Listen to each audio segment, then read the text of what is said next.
প্রভুর জন্য তারা ছিল পাগল। তাদের লক্ষ্য ছিল একটাই, লক্ষ্যস্থল ছিল রবকে পাওয়া। কাকে পাওয়া? রবকে পাওয়া। এজন্য রবের জন্য, রবকে পাইতে যা কিছু প্রয়োজন সবকিছু করতে রাজি, নিজের জীবন দিতেও ওনারা রাজি। আল্লাহ রসুলের সাহাবীদের মাঝে নবীজি সাল্লাল্লাহু আলাইহি ওয়াসাল্লাম একবার বসা। আল্লাহ রসুল সাল্লাল্লাহু আলাইহি ওয়াসাল্লাম সাহাবীদেরকে লক্ষ্য করে বলেন, ও সাহাবীরা, কুল্লুহুম ফিল জান্নাহ, তোমরা প্রত্যেক সাহাবী জান্নাতি, কিন্তু তোমাদের মধ্যে থেকে এমন একজন সাহাবী আছে যে আমি নবীর চেয়ারে বসে তোমাদেরকে নসিহত করার যোগ্যতা রাখে। সুবহানাল্লাহ বলেন, সুবহানাল্লাহ। এই কথা যখন নবীজি বলছেন, সমস্ত সাহাবারা আশ্চর্য হয়ে গেছেন। কে এমন ব্যক্তি, কে সেই লোক যে নবীজির চেয়ারে বসে আমাদেরকে নসিহত করার যোগ্যতা রাখেন? ওমরে ফারুক তো নবীর পিছনে লাগছেন, নবীর তাড়াতাড়ি নামটা বলেন, কে সেই সাহাবী? আল্লাহর নবী বলেন, না না, নাম বলা যাবে না, নাম বললে ওই সাহাবীটার লজ্জা পাবে। ওমরে ফারুক নাসর বান্দা, কোনো কথা শোনে না। এক পর্যায়ে নবীজিকে সেই করে ধরছেন, নবী আপনাকে বলতেই হবে ওই ব্যক্তিটাকে। নবীজি বলেন, ওমরে ফারুক, ওই ব্যক্তির নাম আমি বলতে পারবো না, তবে আমি একটা পদ্ধতি শিখাই দিচ্ছি, এই পদ্ধতি যদি অবলম্বন করো তাহলে তুমি ওই ব্যক্তির খোঁজ পাবা। আল্লাহর নবী বলেন, এখানে যতগুলা সাহাবী আছে প্রত্যেকটা সাহাবীর সঙ্গে তুমি ওমর মুআনাকা করো। যদি তুমি সকলের সাথে মুআনাকা করো তাহলে বুঝতে পারবা ওই সাহাবী কে। এই কথা শোনার পরে ওমর ফারুক রাদিয়াল্লাহু তাআলা যত সাহাবী ছিল প্রত্যেকটা সাহাবীর সঙ্গে মুআনাকা করা শুরু করে দিয়েছে। মুআনাকার দোয়া কি আপনারা জানেন? আপনারা যে কুলাকুলি করেন, কুলাকুলির সময় একটা দোয়া পড়তে হয়, জানেন? জানেন না? দোয়াটা হচ্ছে আল্লাহুম্মা জিদ মুহাব্বাতি লিল্লাহি ওয়া রাসূলি। দোয়ার অর্থ হচ্ছে, আল্লাহ জিদ, আপনি বৃদ্ধি করে দিন, মুহাব্বাতি লিল্লাহি ওয়া রাসূলি, আমার ভালোবাসা আল্লাহ এবং রাসূলের প্রতি আমার ভালোবাসা আপনি বৃদ্ধি করে দিন। সুবহানাল্লাহ বলেন। কোলাকুলির সময় এই দোয়াটা পড়বেন, তাহলে উভয়ের মাঝে আল্লাহর জন্য ভালোবাসা বৃদ্ধি করে দিবেন একজন, তিনি কে? আল্লাহ।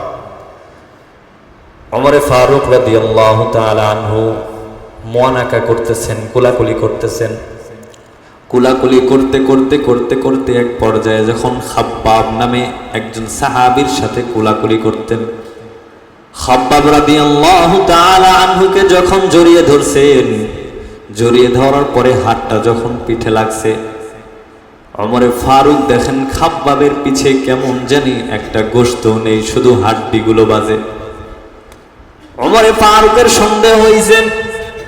ওমরে ফারুক এবার খাব্বাবকে বলে, একটু সাইডে আসেন। সাইডে নিয়ে যাওয়ার পরে জুব্বাটা উঠায় দেখে খাব্বাবের পিছনে একটা গোশত নাই। ওমরে ফারুক রাদিয়াল্লাহু তাআলা আনহু এই অবস্থা দেখার পর কান্নাকাটি শুরু করে দিয়েছেন। খাব্বাব রাদিয়াল্লাহু তাআলা আনহু চোখের পানি ধরে রাখতে পারে না, কান্নাকাটি শুরু করে দিয়েছেন। ওমর ফারুক ডাক দিয়ে বলে, ও খাব্বাব, তোমার পিঠের এই অবস্থা কেন? গোশতগুলো কচা কচা হয়ে গেছে, তোমার এই পিঠটা ফুটো ফুটো হয়ে গেছে, এই অবস্থা কেন? এত জখম পিঠের মধ্যে কেন? খাব্বাব রাদিয়াল্লাহু তাআলা আনহু কান্নাকাটি করে আর বলে, ওমর ফারুক, ঈমান আনার পরে যখন আল্লাহর উপর ঈমান আনলাম, নবীজির উপর ঈমান আনলাম, ঈমান আনয়নের পরে আমার পরিবারের পক্ষ থেকে, আমার বংশের পক্ষ থেকে আমার উপর বিভিন্ন রকম চাপ আসে, যেন আমি ঈমান ছেড়ে দিই, নবীকে যেন আমি মিথ্যা স্থাপন করি, আল্লাহর উপর ঈমান যেন আমি ছেড়ে দেই, এই জন্য আমার উপর বিভিন্ন রকম চাপ আসে। এক পর্যায়ে যখন কোনোভাবেই আমার জবান থেকে আল্লাহর নাম তারা সরাইতে পারে না, এক পর্যায়ে তারা জ্বলন্ত কয়লার উপর আমি খাব্বাবকে তারা শোয়ায় দেয়। খাব্বাবকে শোয়ায় দেওয়ার পরে তারা আমার বুকের উপর চাপা দিয়ে জ্বলন্ত কয়লার মধ্যে আমার পিঠটা চেপে ধরে রাখে। এরপরেও যখন তাদের আরাম হয় না, তারা এক পর্যায়ে আমার পিঠের উপর পাথর দিয়ে চাপা দিয়ে কয়লা পিঠের নিচে রেখে দেয়। এভাবে করতে করতে আমার পিঠটা জ্বলে পুড়ে গোশতগুলো শেষ হয়ে গেছে। এরপরেও যখন তাদের শান্তি হয় না, এক পর্যায়ে তারা আমাকে জঙ্গলের মধ্যে নিয়ে যায়। নিয়ে যাওয়ার পরে জঙ্গলের বিষাক্ত কাঁটা দিয়ে আমার জিহ্বাটা তারা ফুটা ফুটা করে দেয়। আমার জিহ্বাটাও তারা শেষ করে দিয়েছে, কিন্তু আমি তারপরেও ঈমান ছাড়ি নাই। সুবহানাল্লাহ বলেন সুবহানাল্লাহ। ঈমান ছাড়েন নাই তারপরেও। কারণ কি? কারণ হচ্ছে ওনাদের লক্ষ্য ছিল একটাই, কাকে পাওয়া? আল্লাহকে পাওয়া। ওনারা আল্লাহকে পাওয়ার জন্য নিজের জীবন বিলীন করে দিতেও রাজি। আমরা কি পারি না? আমাদেরকে এই জীবন দিয়েছেন কে? আমরা যে বেঁচে আছি কার হুকুমে? তো যে আল্লাহ আমাদেরকে জীবন দিয়েছেন, ওই আল্লাহর জন্য আমরা জীবন দিতে রাজি আছি না নাই? আল্লাহ তাআলা আমাদেরকে আমাদের লক্ষ্য ঠিক করে রবকে যেন আমরা পাইতে পারি, সেই তৌফিক আল্লাহ তাআলা আমাদেরকে দান করুন। সকলেই পড়ে আমিন। ওয়া আখিরু দাওয়ানা আনিল হামদুলিল্লাহি রাব্বিল আলামিন।